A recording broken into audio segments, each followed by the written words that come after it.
कहिलेकाहीँ कस्तो हुन्छ भने ठिक्क त्यही बेला मतलब बिना तयारी तत्कालै बोल्नुपर्ने अवस्था आइपर्छ होइन?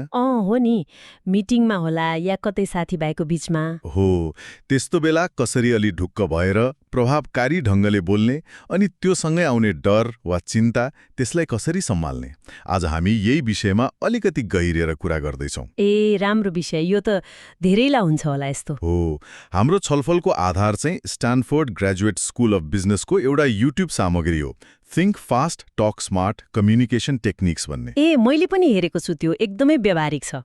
त्यसमा एउटा रमाइलो अभ्यास पनि गराउँछन्। सहभागीहरूलाई एउटा वाक्य दिने अनि त्यसमा एफ अक्षर कति पटक आयो भनेर गन्न लगाउने। ए त्यो अनि धेरैले अफ जस्ता शब्दमा भएको एफ त गन्दै गन्दैनन् होइन? हो नि, सर्जिलै छुट्छ। त्यो साधारण अभ्यासले के देखाउँछ भने तत्काल संचारमा हामीले कति महत्त्वपूर्ण कुराहरू हतारमा छुटाउन सक्छौं क्या। त्यो सानोदेखि नै एफ जस्तै हो त, ध्यान अन्तै हुँदा साना साना तर आवश्यक कुराहरू छुट्ने। अब यो तत्काल बोल्दा डर लाग्ने कुरा गरौँ न। सार्वजनिक रूपमा बोल्दा त धेरैलाई डर लाग्छ नि। त्यो सामग्री अनुसार पनि लगभग 85% मानिसहरू नर्भस हुन्छन् रे। यो त एकदमै सामान्य रहेछ। हो, तर लक्ष्य चाहिँ डरलाई पुरै हटाउने होइन रहेछ, बरु त्यसलाई व्यवस्थापन गर्ने। किनभने थोरै चिन्ताले त हामीलाई ऊर्जा दिन्छ, ध्यान केन्द्रित गर्न मद्दत गर्छ होइन? एकदमै, अलिकति एड्रेनलिन रस जस्तो। अनि अर्को कुरा, सञ्चारकर्मीको काम आफ्नो कुरा भन्नु मात्र होइन, सुन्ने मान्छेलाई सहज बनाउनु पनि हो। यो महत्त्वपूर्ण कुरा हो। यदि बोल्ने मान्छे नै डराएको, आत्तिएको देखियो भने श्रोता पनि असहज हुन्छन्, उनीहरूले भनिएको कुरामा ध्यानै दिँदैनन्। हो त नि, ध्यान त बोल्ने मान्छेको डरतिर जान्छ होला। त्यसो भए यसलाई व्यवस्थापन कसरी गर्ने त? केही उपाय छन् कि? छन् नि। त्यो स्रोतले केही व्यावहारिक तरिका सुझाउँछ।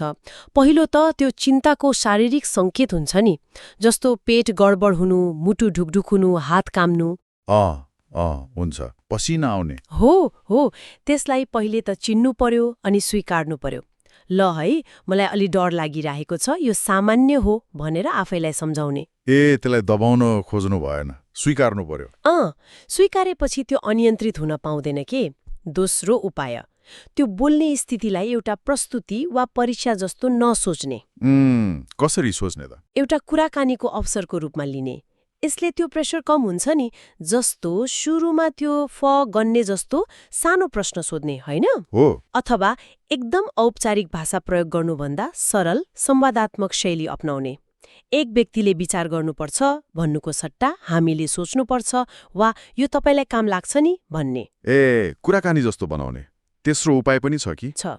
तेस्रो चाहिँ वर्तमान क्षणमा केन्द्रित हुने। वर्तमानमा? त्यो कसरी?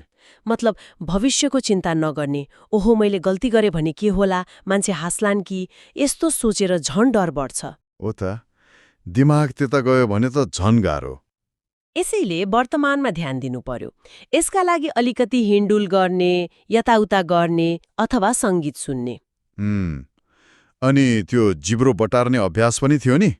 ओहो, त्यो सामग्रीमा एउटा थियो, I slit a sheet I slit, and on that slitted sheet I sit. यस्तो अभ्यासले दिमागलाई तत्कालै वर्तमानमा फर्काउन मद्दत गर्छ। रमाइलो तरिका रहेछ।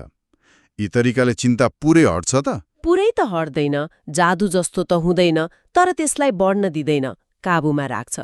अनि चिन्ता काबुमा आएपछि प्रस्तुति आफै सुध्रिन्छ। ठिक हो, चिन्ता व्यवस्थापनको कुरा त भयो, तर अब तत्कालै बोल्नु पर्दा के बोल्ने कसो बोल्ने भन्ने हुन्छ नि, कहिलेकाहीँ त शब्दै फुट्दैन।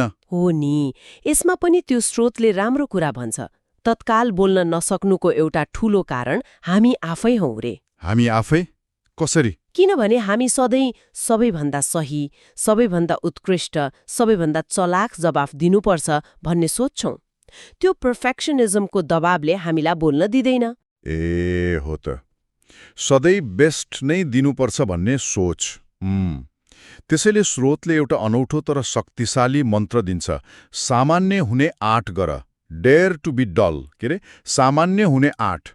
यो त उल्टो जस्तो सुन्यो नि, हामी त सधैँ एक्स्ट्राअर्डिनरी हुन खोज्छौं। हो, सुन्दा उल्टो लाग्छ, तर जब हामी उत्कृष्ट नै हुनुपर्छ भन्ने दबाव हटाउँछौँ नि, तब हामी बढी स्वाभाविक हुन्छौँ।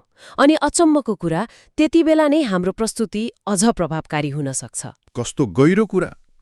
त्यो महानताको पछि लाग्दा बरु त्यो प्राप्त नहुने, सामान्य हुन तयार हुँदा झन् राम्रो हुने। अर्को महत्त्वपूर्ण कुरा चाहिँ बोल्ने स्थितिलाई चुनौती वा खतराको रूपमा नहेर्ने, बरु त्यसलाई अवसरको रूपमा लिने।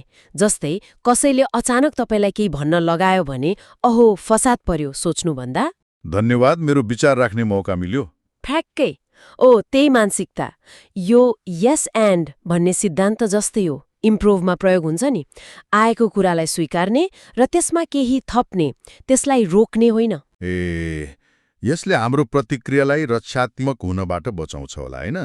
अझ खुला भएर प्रस्तुत हुन सकिन्छ। एकदमै।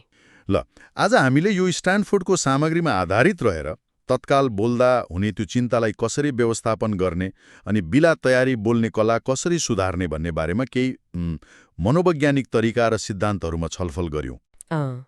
मुख्य सिकाइहरूलाई फेरि एकपटक सम्झिने हो भने, पहिलो, चिन्तालाई स्वीकार्नु, त्यसलाई दुश्मन होइन साथी जस्तो मान्नु।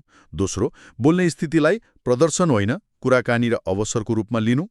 र तेस्रो, त्यो उत्कृष्ट हुनै पर्छ भन्ने बोझ फालेर सामान्य हुने आँट गर्नु हो। अनि यसका साथसाथै बोल्दा एउटा संरचना प्रयोग गर्नु पनि एकदमै सहयोगी हुन्छ। तत्काल बोल्नु पर्दा पनि एउटा ढाँचा पछ्यायो भने कुराहरू व्यवस्थित हुन्छन्। संरचना जस्तै एउटा हुन सक्छ, समस्या समाधान लाभ, प्रब्लम सोल्युसन बेनिफिट। पहिले समस्या के हो बताउने, अनि त्यसको समाधान के हुन सक्छ भन्ने, र त्यो समाधानबाट के फाइदा हुन्छ देखाउने। सजिलो रहेछ त, प्रब्लम सोल्युसन बेनिफिट। अरू पनि छन् कि? अर्को छ के, किन, अब के, what, so what, now what. मतलब के भयो वा के कुरा हो, व्हाट, त्यसको महत्त्व के छ वा त्यसले के फरक पार्छ, सो व्हाट, र अब के गर्नुपर्छ वा अर्को कदम के हो, now what. What, so what, now what. यो पनि निकै उपयोगी ढाँचा लाग्यो। यसले विचारलाई सङ्गठित गर्न मद्दत गर्छ होला है तत्काल बोल्दा पनि? हो नि, दिमागमा एउटा बाटो बन्छ। त्यो स्रोतमा त अझ धेरै अभ्यासहरू र विस्तृत जानकारीहरू छन् होला, तर आजको कुराकानीबाट एउटा विचार चाहिँ मनमा खेलाउन सकिन्छ जस्तो लाग्यो। के कुरा? अर्को पटक जब हामीलाई बिना तयारी बोल्नुपर्ने अवस्था आउँछ नि, त्यति बेला त्यो सबैभन्दा चलाक, सबैभन्दा सही जवाफ खोजेर आत्तिनुको सट्टा केवल सामान्य हुने आँट गरेर संवाद सुरु गर्दा कस्तो अनुभव होला? के त्यसले साँच्चै त्यो दबाव कम गर्ला त? सोच्नुपर्ने कुरा। यदि तपाईलाई यो सारांश मन पर्यो भने कृपया लाइक र सब्स्क्राइब गर्न नबिर्सनुहोला। यस पुस्तकले सिकाउने विचार तपाईको जीवनमा उपयोगी भयो भने कमेन्टमा आफ्नो अनुभव लेख्नुस्। अर्को भिडियोमा नयाँ पुस्तकसँग भेटौला, तबसम्मका लागि सिकिरहनुहोस्, बढिरहनुहोस्।